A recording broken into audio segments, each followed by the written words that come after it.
तो कल विधानसभा में राजस्थान का आम बजट पेश होगा। आमजन के साथ सभी को बजट से कुछ न कुछ राहत मिलने की उम्मीदें हैं।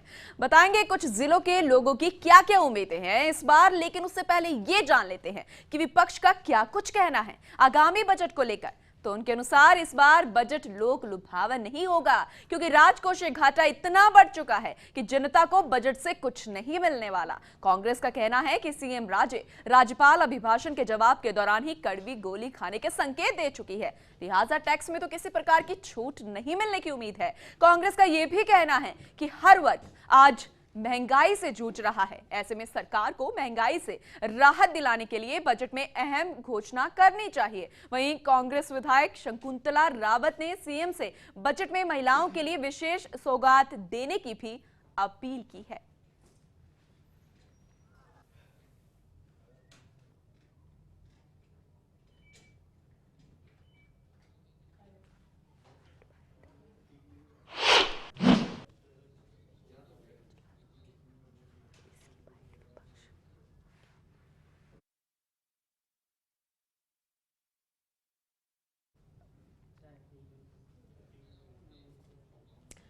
तो चलिए अब प्रदेश के दौसा के स्थानीय लोगों की राय जान लेते हैं। उनके अनुसार राज्य सरकार के आने वाले बजट से उन्हें काफी उम्मीदें हैं, लेकिन दौसा के लोगों की सबसे बड़ी समस्या पानी है, जिसे लेकर वे लंबे समय से मांग भी कर रहे हैं। तो वहीं सत्ताधारी पार्टी भाजपा के कार्यकर्ता हो या फिर विपक्षी दल कांग्रेस के कार्यकर्ता, हर इंसान को आने वाले बजट से यही उम्मीद है कि इस बार दौसा को कुछ मिले या ना मिले, लेकिन दौसा की सबसे बड़ी समस्या पानी की है, ये जरूर मिलनी चाहिए। वसुंधरा सरकार ने चुनाव से पहले जिले के जनता से जो वायदे किए थे उन्हें पूरा करने का समय आ गया है और उम्मीद है कि आने वाले बजट में वो वादे पूरे होते हुए नजर आएंगे।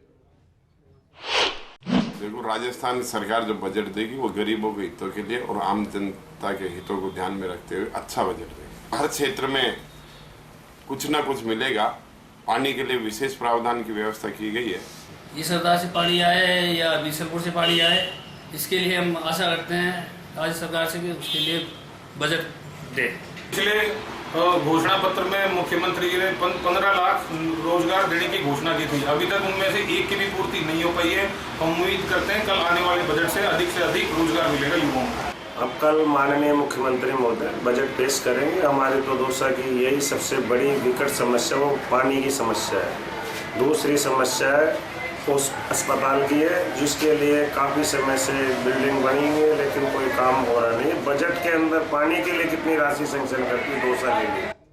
चलिए प्रदेश के बीकानेर की बात करते हैं। यहाँ के लोगों की लंबे समय से मांग रही है कि शहर के बीच बनी रेलवे फाटकों की समस्या का समाधान हो, जिसे लेकर पूर्व प्रदेश अध्यक्ष डॉक्टर बीडी कल्ला ने सरकार के बीकानेर आने से पहले अनशन किया था। वहीं तकनीकी विश्वविद्यालय एयरपोर्ट को चलाने के लिए और साथ ही पीबीएम अस्पताल की व्यवस्थाओं को सही कराने के साथ साथ युवाओं को रोजगार से जोड़ने के लिए सोलर हब सहित कई मांगे चली आ रही है और इस बार के बजट से भी लोगों को इन सब समस्याओं से निजात की उम्मीद सरकार से है। वहीं महिलाओं को सुरक्षा देने, शिक्षा और महंगाई कम करने की मांग भी सरकार से की गई है। बीकानेर के लिए इस बजट में हर वर्ग के लिए अलग अलग, जैसे रोजगार के क्षेत्र में और शिक्षा के क्षेत्र में यहाँ पर तकनीकी विश्वविद्यालय जो चला गया था उसकी वहाँ पर पूर्ण रूप से स्थापना होनी चाहिए, और जो इंजीनियरिंग की 2 कॉलेजों को अभी बंद करने की योजना चल रही है उनको भी बंद नहीं करके और तकनीकी विश्वविद्यालय से उनको जोड़ा जावे। इसके अलावा जो बीकानेर विश्वविद्यालय है उसके अंदर और फैकल्टी बढ़ाई जावे और विषयवार उच्च शिक्षा की पढ़ाई की व्यवस्था की जावे। बीकानेर संभाग के संदर्भ में सबसे पहले ये हवाई यातायात के संदर्भ के बारे में कहूँगा मैं। ये एयरपोर्ट तैयार हुआ है लेकिन कई साल से उसके उद्घाटन के लिए इंतजार किया जा रहा है, वो क्यों नहीं हो रहा। उसके अलावा ऊन व्यवसायी, भुजिया पापड़ उद्योग है, इसके ये यहाँ पे विदेशों में सप्लाई होता है। अगर ये एयरप्लेन सुविधा चालू होती है तो ये बहुत बड़ा राजस्थान सरकार को बेनिफिट मिल सकता है। इसका जो सरकार में इस वक्त महिला मुख्यमंत्री है, उनसे ये उम्मीद करती हूँ कि महिला के तो शिक्षा के ऊपर जोर दिया जाए और कुछ विशेष तरह की सुविधाएं दे, जिससे कि जो घर के अंदर लड़कियां हैं वो प्रेरित हो एजुकेशन ग्रहण करने के लिए। दूसरा, महिला को जो एजुकेशन ऑलरेडी एजुकेटेड महिलाएं, शिक्षित महिलाएं हैं, उनके लिए रोजगार के लिए कुछ समुचित प्रावधान दिया जाए इस गवर्नमेंट के अंदर। वहीं प्रदेश में 8 मार्च को आने वाले राज्य बजट से इस बार मारवाड़ के लोगों को काफी उम्मीदें हैं। पिछले 2 सालों से बजट में अपने आप को ठगा सा महसूस करने वाले मारवाड़ के लोगों को उम्मीद है कि इस बार के बजट में मुख्यमंत्री कुछ विशेष सौगात देगी। लोगों का कहना है कि रिफाइनरी और जोधपुर के कई मुद्दे पर बड़ी घोषणा की उम्मीद है। साथ ही ग्रामीण क्षेत्रों में विकास के लिए कुछ अहम घोषणाएं भी की जा सकती है। हमारी वसुंधरा जी से अपील है इस बजट के अंदर में कि उन्होंने जो रिसर्जेंट राजस्थान किया था उसमें जितना भी इन्वेस्टमेंट है टूरिज्म इंडस्ट्री चाहे जो खान के अंदर में से जो एक्सप्लोर कर रहे हैं वो सारा हमारे पश्चिमी राजस्थान से कर रहे हैं। बट उसके लिए आप बजट के अंदर में स्पेशल यहाँ पे कुछ इसको क्षेत्र घोषित करिए, क्योंकि जब कभी भी यहाँ पे वो बम वगैरह पड़ेंगे तो हमको सबसे पहले आगे किया जाएगा, और उसके बावजूद भी जो स्मार्ट सिटी वाली जैसी चीज़ें हैं उनसे हमको दूर रखा गया है। तो हम लोग ये चाहेंगे कि इस नए बजट के अंदर में कि यहाँ पे इंडस्ट्रियल डेवलपमेंट साथ साथ में हो।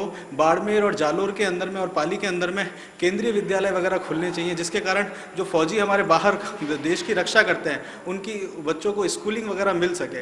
राजस्थान प्रदेश में सबसे पहले अगर बात करें तो बजट के अंदर शिक्षा और पानी, शिक्षा के अंदर जितना भी बजट हो उतना कम है, पर ये ध्यान रखा जाए कि शिक्षा के अंदर क्वालिटी, उसका स्तर किस तरह का होना चाहिए। आज जो भी बजट पास हो रहे हैं या उनको ध्यान में रखते हुए कॉलेज, यूनिवर्सिटी, स्कूल, उनके बारे में सरकार जितना दे उतना कम है, लेकिन उसका स्तर, उसकी क्वालिटी, उसकी फैकल्टी, इन सब के बारे में ध्यान रखते हुए उसके शिक्षा का स्तर उच्च होना चाहिए।